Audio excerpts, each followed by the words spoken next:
All right, welcome to section 7.1, an introduction to logarithms. This section is a little on the long side. Um, it might be a little tricky, but it's really important. So if you can work hard on this one, um, do all the exercises that you can yourself, really try to understand what a logarithm is, it will make the rest of chapter 7 a lot easier. Logarithms are one of the trickier sections in the book. They are kind of different from all the other stuff you've done. And it really throws off a lot of people. But the key thing is to get a good understanding of this definition from the beginning that's in this box here. We're going to go into it in a minute to try to build up to it. But understanding this definition in this box is really key. So let's look at example 1 here. Let's say we have an equation like 10 to the power t equals 4,000. And we want to solve it, find out what t makes this work. So the first thing you might try is, what if you divide both sides by 10 here? Like if I do this divided by 10 and this divided by 10, well, 10 to the power 10 divided by 10, it doesn't cancel out and give you t. Remember, 10 is really the same thing as 10 to the power 1. So 10 to the power t divided by 10 to the power 1, how is that going to simplify? Well, let's remember one of the rules about exponents. If you have a to a power divided by a to a different power, then the powers of a cancel, or the a's sort of cancel out, but what you end up with is still some powers of a. You have m minus n factors of a left over. So here, this is actually going to be 10 to the t minus 1. You're only canceling out one factor of 10, not like the whole base. So that would give you 10 to the power t minus 1 equals 400. And what do you do with that? It doesn't help. So canceling out the 10s and just saying this leaves you with t is a mistake. It will give you t equals 400, and 10 to the power 400 is not 4,000. 10 to the power 400 is 10 times 10 times 10 times 10, 400 times, which is a ridiculously large number. So that doesn't work. Okay, so by guessing and checking. Okay, so, well, let's start with some powers of t that you know. You know that, sorry, powers of 10, I meant to say. 10 to the power 3 is 1,000. So t equals 3 is too small. 10 to the power 4 is 10,000. So 4 is too big. So it's somewhere between 3 and 4. So I'm going to take a calculator here and try some powers of 10. What if we do, let's see, 10 to the power 3.5. Okay, that's 3.162 is a little bit too small. I'm trying to get 4,000. I just realized I wrote 1,000. That needs an extra 0 there. Okay, so 3.5 is a little bit too small. What if we do 10 to the power 3.4? Whoops, I meant to do 3.6, something a little bit bigger than 3.5. Okay, that's getting very close. 3,981 is close to 4,000. What if we do 10 to the power 3.65, a little bit bigger than that? Oh, that's a bit too big. What if we try 10 to the power 3.61? That's still a little bit too big. What if we do 0.5? That's still a little bit too big. 3.601 is a little bit too small. Okay, 3.602 is getting really close. I'm just kind of narrowing in on it here. Okay, it looks like somewhere in the vicinity of 3.601 is about right. So, but that takes a lot of guessing and checking. You saw how many times I had to do that on a calculator. So So after lots of guessing and checking, you get t is about 3.6021.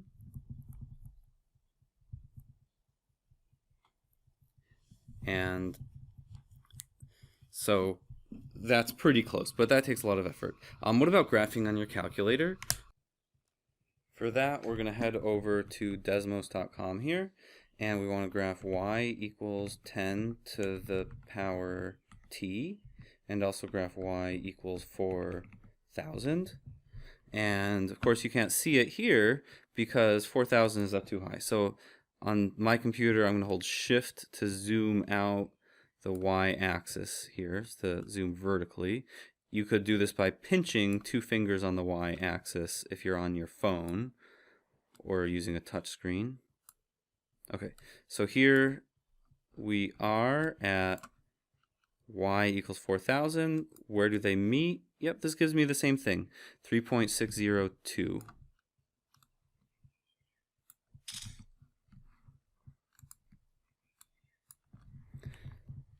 So same result there. So different methods to get the same thing. Now, both of these are kind of not the best methods. I mean, it works, but if you have more complicated functions, it might be a pain. It would be nice if we had an operation that could just cancel out this 10 to the power t and just give you t. We know it's not division by 10. A 10th root doesn't make any sense either. So, what is this? Division was invented to undo multiplication. Square roots were invented to undo squaring things. But so far we haven't had an operation that undoes exponentiation until now. And now we have the logarithm. So this is the all-important definition we're talking about in Chapter 7. The exponent of 10, which results in x, is called the common logarithm of x. So when I say the exponent of 10, which results in x, you can see that in this formula here. Here is 10 to the power y. That is the exponent of 10 that results in x. And that y is called the common logarithm of x and is written log base 10 x with a little subscript 10, or just log of x. And that means 10 to the power y equals x. So let's do some examples of this. If we want to find log of 100, whatever this is, the result is, that is the exponent of 10, which results in 100. So what is the exponent of 10 that results in 100? It should be 10 to the power 2 is 100. So that means log of 100 is 2. That's what a logarithm does. Now what about log of 0.001? Well, 10 to what power gives you 0.01? Well, let's see. How far... Remember, if it was just 1, 10 to the power 0 is just 1. So how far over from there do you need to move the decimal? You need to move it over 3 places to the left to get 0.001. So that means we're doing 10 to the power negative 3. That's the exponent of 10 that results in 0.001. That's what log base 10 of 0.001 is. Okay, now log of 4,000. That's going to be 10 to what power is 4,000? Well, we actually just figured that out. It's about 3.062. Wait, sorry, 3.602, I meant to say. And so that's log of 4,000. You could also get this with your calculator. So on a TI-84, it's just the log button. I'll show it to you here when this loads up.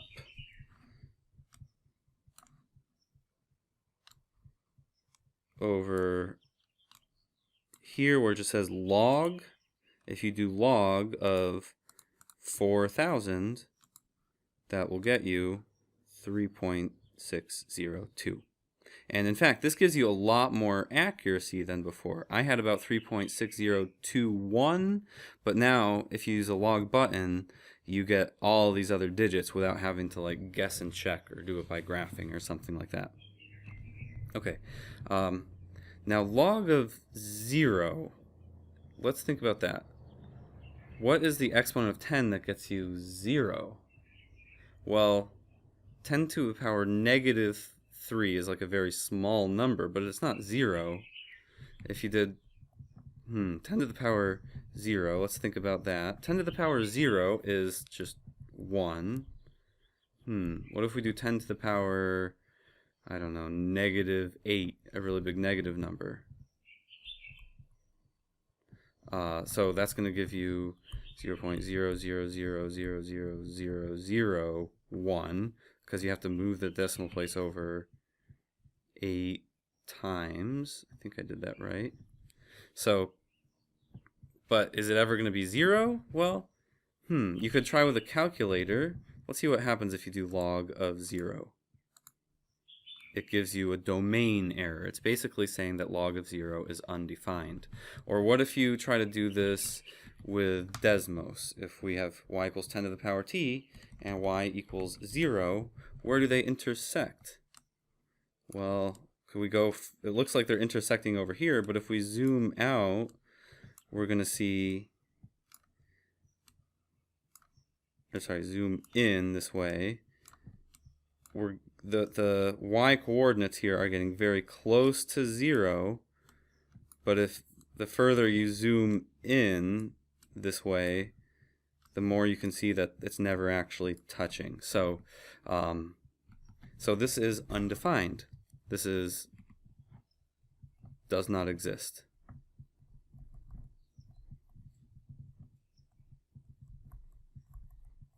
Because there's no exponent of t that will give you 0. Okay, so those are logarithms, common logarithms, or log base 10. Let's do an example of solving an equation using a logarithm. So we're saying a logarithm is the thing that undoes this exponent. Well, let's look at how is this equation here related to this one. We can use the definition of a logarithm to take this exponential function and write it in a logarithm form, like go from this to that. Let's do that same thing here. We're going to write this as log of, well, instead of x, the x is the result of the exponent. That's 1200 is the result of the exponent. So I'm going to write this as log of 1200. And the result of the logarithm is the exponent, which in this case was 3x. So 3x is, in other words, the exponent of 10 that results in 1200.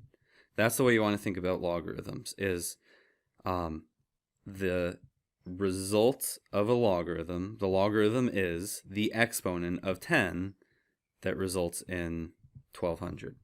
So that way, that's the trick here, is it takes that x out of the exponent where you couldn't get it by itself. And now we can get it by itself just by dividing both sides by 3. So that gives you x is log of 1200 divided by 3, which you can do on your calculator the normal way. Log of 1200, divide that by 3, and you'll get about 1.02639.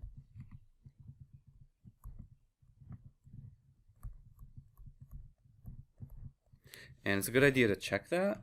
If you do 10 to the power 3 times that answer, do you get 1200? Yes, you do. It's not exact because we had to round this off a little bit, but it's basically right. Okay, so that's the basics of logarithms. Throughout the rest of this section, when I say the result of a logarithm, or I talk about the logarithm, remember what we mean is the exponent of 10 that results in x. Okay, you got some exercises to try next. I'll show you the results to those in the next video.